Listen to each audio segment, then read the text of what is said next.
নমস্কাৰ সকলোকে আজি মোৰ এই ভিডিঅ'লৈ স্বাগতম জনাইছোঁ। এই দেখিছিল প্ৰথমতে সকলোৱে দেখি ধৰিব পাৰিছে চাগে অনুমানকৈ সহজ এইখন আমাৰ সকলোৰে প্ৰিয় খাদ্য। মই আজি বনাইছিলোঁ ভেজ পোলাও আৰু মই ভেজ পোলাও বনাওঁতে অকণমান ইউনিক কিবা এটা কৰিছিলোঁ। চাবচোন, সকলোৰে হয়তো কৰিবও পাৰে, হয়তো কোনোবাই নকৰিব পাৰে। আৰু লগতে কেনেকুৱা পালে জনাব দেই। এই দেখিছেই নহয়, এয়া চাউল ল'লোঁ, চাউল অকণমান তিয়াই লৈছিলোঁ। মই জহা চাউল লৈছিলোঁ। জহা চাউল তেনেকৈ মই অকণ তিয়াই লৈ পেলাই অকণ সময় থ'লোঁ। থোৱাৰ পিছতে মই পানীখিনি টুকি দিলোঁ।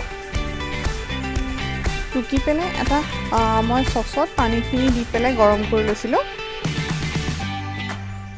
এই দেখিছেনে, অকণমান মানে উতল অহাকৈ দেখি যাব, গম পায়েই যাব সকলোৱে। আৰু সেইকণ সময়তে মই কি কৰিলোঁ, অলপ তাত দিব লগা চব্জিখিনি কাটি ল'লোঁ। তাত মই কি দিছোঁ, পিঁয়াজ দিছোঁ, গাজৰ দিছোঁ, অকণমান বিলাহী দিছোঁ। দেখিছেনে, বিলাহী কোনে কোনে দিয়ে ক'বচোন। মই বাৰু দি খাই ভাল পাওঁ দেই। এয়া লৈছিলোঁ মই গৰম মছলাৰ কাৰণে লৈছিলোঁ। আৰু লগতে এয়া দেখিছেনে, সেইখিনি সময়তে মোৰ অকণমানকৈ উতল আহিয়ে গ'ল। আৰু ভালদৰে উতল আহি গ'লে মই জোখটো চাম। আৰু মানে ধৰক 70% বইল হৈ যাব লাগে। আৰু খুব বেছি বইল হৈ গ'লে, কাৰণ আকৌ অকণ সময় পিছত আমি আকৌ বইল কৰিবই লাগিব। সেইকাৰণে চাব, অলপ অলপ যিটো আমি কওঁ আধা ফুটা যে, সেইটো তাতকৈ অকণমান বেছি যেনিবা। আৰু মই যিহেতু ভেজ পোলাও বনাম, আৰু তাৰ কাৰণে মই লৈছিলোঁ অলপ পনীৰ লৈছিলোঁ। পনীৰ অলপ কাটি লৈছিলোঁ। আৰু সেইখিনি এয়া দেখিছেই নহয়।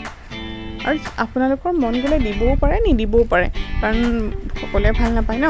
দেখিছেনে, এয়া চাউলখিনি মই গেছটো অফ কৰি দিলোঁ। এতিয়া চাউলখিনি মই এটা টুকি ল'লোঁ ধুনীয়াকৈ। এয়া দেখিছেনে,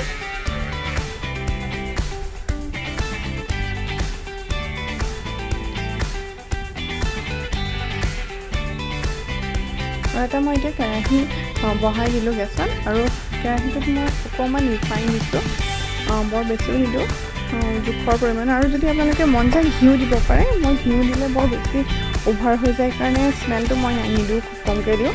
সেই দেখিছেনে, লং ইলাচি ডালচিনি তিনিটা দি দিলোঁ। আৰু লগতে মই পিঁয়াজখিনি, গাজৰ, গোটেইখিনি যিখিনি মই চব্জি কাটিছিলোঁ লাহে লাহে দি দিলোঁ। আৰু মই অকণমান ভাজি ল'ম সেইখিনি। বিলাহীটো অকণমান লাহেকৈ দিম, কাৰণ বিলাহী সোনকালে গলি যায় ন।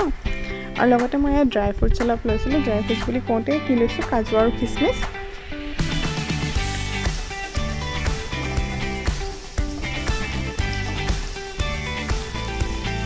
আৰু এইখিনি কৰি থাকোঁতে মই সেইকণ সময়তে পনীৰ কেইটুকুৰা ভাজি ল'লোঁ এখন বেলেগ এখন কেৰাহীত। আৰু এতিয়া দেখিছেনে, আগৰ চব্জিখিনি যেতিয়া অকণ ফ্ৰাই হৈছে, সেইকাৰণে মই বিলাহীখিনি অকণমান দি দিলোঁ। বিলাহীখিনি দিয়াৰ পিছত আমাৰ খুব সোনকালে হয়, খাবলৈ বৰ টেষ্টি হয়। এটা মিঠা মিঠা এটা স্মেল আহে যে, খাবলৈ সোৱাদ এটা হয়। সেইটো সোৱাদটো মই বৰ ভাল পাওঁ, সেইকাৰণে আচলতে বিলাহীটো দিওঁ। এতিয়া মই ইয়াৰ ওপৰত যোনখিনি আমাৰ চাউল সিজাই থৈছিলোঁ সেইখিনি দি দিলোঁ। এতিয়া ড্ৰাই ফ্ৰুটছখিনিও দি দিলোঁ। আৰু অকণমান এইখিনি মই ভাজি ল'ম। আৰু আজি আমি কুকাৰত বনোৱা নাই, আমি এখন কেৰাহীত বনাইছোঁ। সকলোৱেতো কুকাৰত বনাই খাই থাকে ন, ময়ো কুকাৰত বনাওঁ, কিন্তু কুকাৰতকৈ কেৰাহীত বেছি ধুনীয়া হয়। সেইখিনি কালাৰটোৱে ভাল লাগিছে দেখিবলৈ, কাৰণ এতিয়া আৰু ভেজিটেবল পাবলৈ বহুত এভেইলেবল থাকে ন।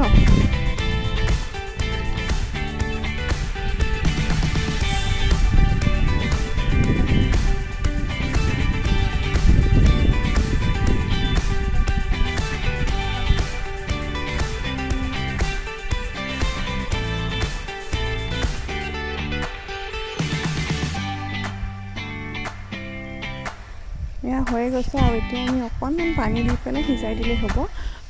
এতিয়া সেইকাৰণে কি কৰিলোঁ, এতিয়া যিখিনি পনীৰ ভাজি লৈছিলোঁ সেইখিনি ফ্ৰাই পানীখিনি আমি ইয়াত দি দিলোঁ। আৰু দিয়াৰ পিছতে এবাৰ আমি ভালদৰে মিক্স কৰি ল'ম। মিক্স কৰি দিয়াৰ পিছত অকণমান পানী দিছোঁ, বেছি পানীও নহয়। মই সৰু কাপ এটাৰে দিছিলোঁ, 2 কাপ পানী দিছিলোঁ। আৰু যাতে চিকচিকীয়াকৈ, কাৰণ ভাপতে সিজিয়ে গৈছে, আগৰখিনি চাউলখিনি আমাৰ সিজিয়ে আছে, যিহেতু অকণমান সিজিব লাগে। ঢাকনিখন মাৰি থ'লোঁ। এয়া দেখিছেনে, আমাৰ পোলাও ৰেডি হৈয়ে গ'ল। আৰু যিহেতু পানীখিনি নাইকিয়া হৈয়ে গ'ল, তেতিয়া গমেই পাই গ'ল। আৰু এতিয়াহে মই অকণমান ঘিউ দিছোঁ। ঘিউ দি আকৌ মই ঢাকনিখন মাৰি থ'ম। আৰু ঘিউ বহুত বেছি হ'লে মই আচলতে ভাল নাপাওঁ, সেইকাৰণে আচলতে মই দিয়া নাই। যদি কোনোবাই ভাল পায় আপোনালোকে দিব পাৰে। এতিয়া আমি মিক্স কৰি অকণ সময়ৰ কাৰণে আকৌ ঢাকি থৈ দিম। এয়াই হৈ গ'ল আজি মোৰ ভেজ পোলাও ৰেচিপি। আৰু লগতে কেনেকুৱা পালে জনাব। ধন্যবাদ সকলোৱে। আজি মোৰ ভিডিঅ' চোৱাৰ বাবে সকলোকে বহুত বহুত ধন্যবাদ। আৰু লগতে কেনেকুৱা পালে জনাবলৈ নাপাহৰিব।